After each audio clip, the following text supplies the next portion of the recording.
Esta es una producción de Grupo Fórmula. Y ahora le aprecio muchísimo, pero muchísimo, al doctor Gustavo Olaiz, coordinador del Centro de Investigación en Políticas, Población y Salud de la Facultad de Medicina de nuestra Universidad Nacional Autónoma de México. Doctor Olaiz, me da mucho gusto saludarlo y muchas gracias por su gentileza. Buenas tardes. No, igualmente, Joaquín. Igual saludos a ti y a tu auditorio. A ver, doctor, bueno, yo creo que se sigue del virus, SARS, se conoce poco, lo digo a ver si me explico. Se desconoce mucho más de lo que se conoce todavía, ¿es correcto, doctor? Es correcto.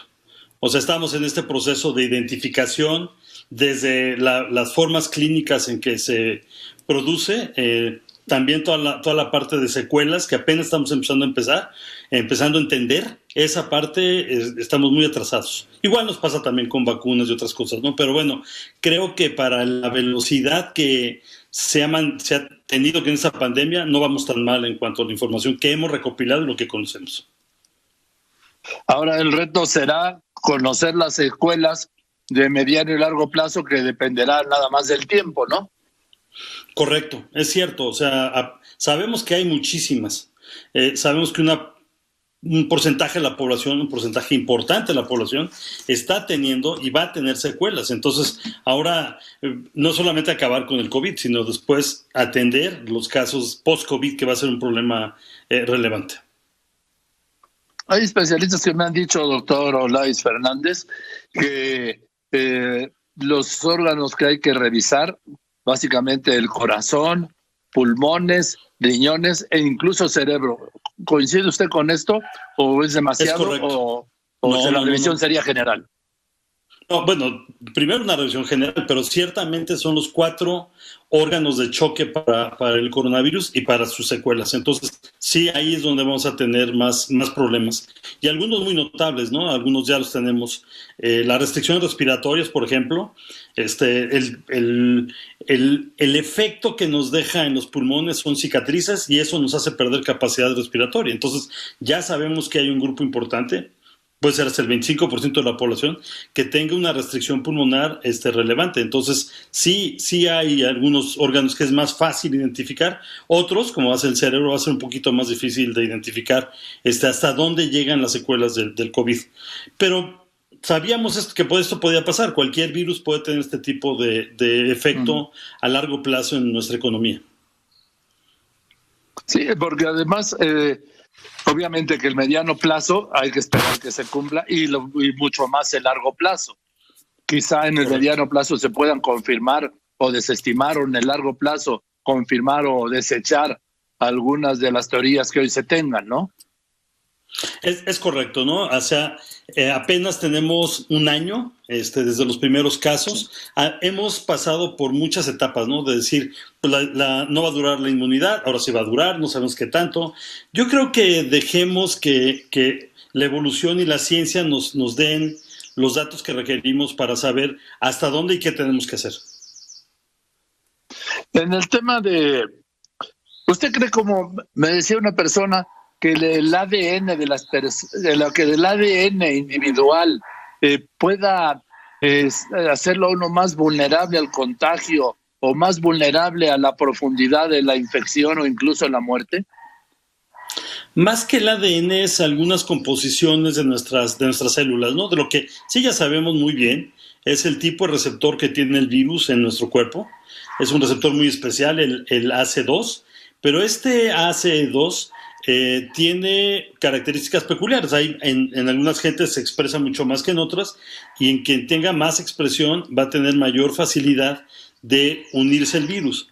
Y además también depende del virus, ¿no? O sea, porque esto no es un efecto nada más sino qué tipo de cepa estamos viendo. Ahora con las nuevas cepas sabemos que hay unas que son mucho más eficientes para unirse con nuestra célula y hacer una adherencia más especializada. Estas cepas son mucho más peligrosas.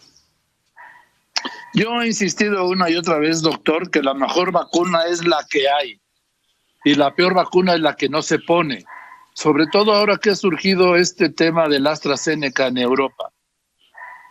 ¿Usted qué opina? Tienes toda la razón, Joaquín. O sea, realmente la que tenemos que poner es la que está disponible. ¿Cuánta? Toda la que esté disponible. Yo creo que ese es el primer punto. La discusión de AstraZeneca es una discusión interesante académicamente, pero poco práctica. O sea, la verdad es que por unos cuantos casos estamos haciendo un enorme problema de salud cuando no existe, ¿no? O sea, en estos casos lo que hay que hacer es hacer un balance entre el beneficio, que está por acá arriba, o sea, es un beneficio muy importante, y el riesgo, que aparentemente es muy bajo. Entonces, no veo la razón por la que estemos discutiendo ahorita si es o no es importante. Conforme se incremente la información que tengamos, podremos tomar una decisión, pero al principio no parece, ¿no?, que esto sea ni siquiera importante. Yo lo baso en esto, doctor, y porque me lo dijo el doctor Moreno, Francisco Moreno, que usted conoce. Que de 17 millones de dosis en Europa se dieron 33 casos en los Países Bajos. Y yo estoy diciendo que en México pues van 195,119 muertos al corte de anoche, que pues si hace uno la comparación, con todo respeto, 33 casos en los Países Bajos es nada cuando se comparan con estos decenas de miles de muertos en México, que este mes se superarán los 200,000. Sí, oficialmente vamos a pasar los 200,000, eso es clarísimo. Y por supuesto tienes toda la razón, no hay forma de poner en la balanza los 100 o casi 200,000 muertes de este lado y los 33 del otro. Además, esto ocurre en una situación que son peculiares y que tenemos que acabar de analizar.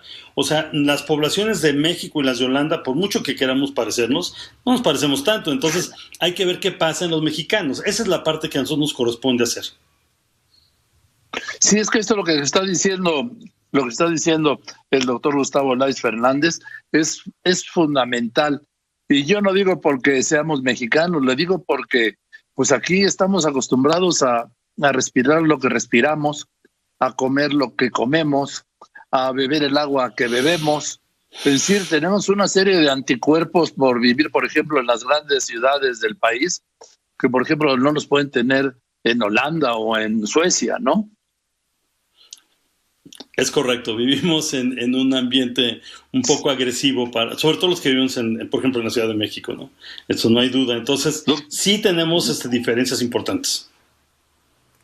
Ahora, doctor Olais Fernández, vamos lentos con las vacunas, ¿no? Vamos lentos con las vacunas. Sí, hay que incrementar el paso, porque hay dos consideraciones. El primero es tener suficiente biológico. Ahorita México acaba de anunciar que ya recibió algo así como 7,5 millones de dosis y que ha aplicado 4,5 millones. Para alcanzar a la población que nos alcance a nosotros, a la población de más de 60, necesita 30 millones de dosis, porque somos 15 millones de mexicanos en este grupo. Entonces, alcanzar estos 30 millones y llevamos 4,5, estamos muy lejos de lo que se puede hacer. Necesitaríamos triplicar al menos el número de dosis diarias para terminar en los siguientes 30 días. Ahora también hay una cosa que para mí es muy preocupante y muy justa. El sector médico, el sector sanitario, apenas 650,000 ha recibido la doble dosis, o sea, la dosis completa de la vacuna.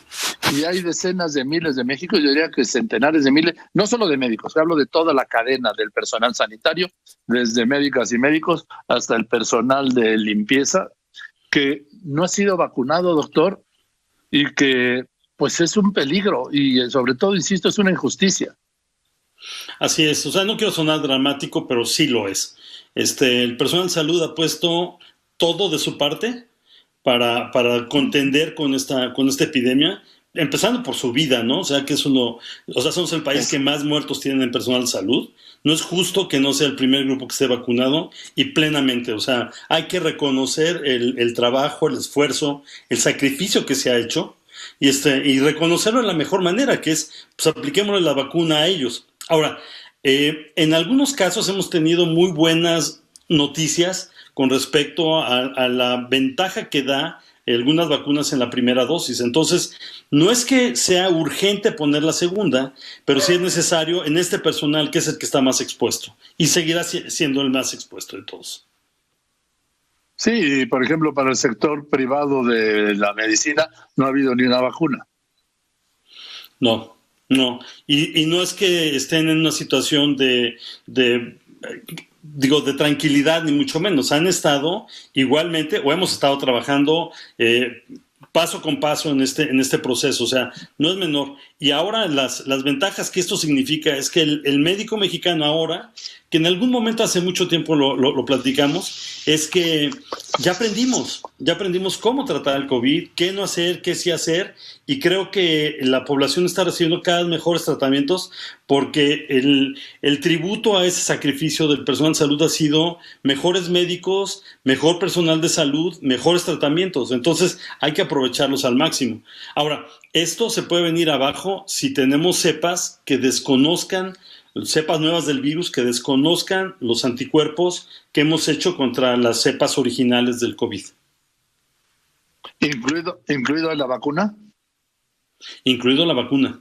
O sea, sabemos que algunas cepas reconocen muy difícilmente las vacunas, o las vacunas tienen poco efecto por la forma en que se aprenden.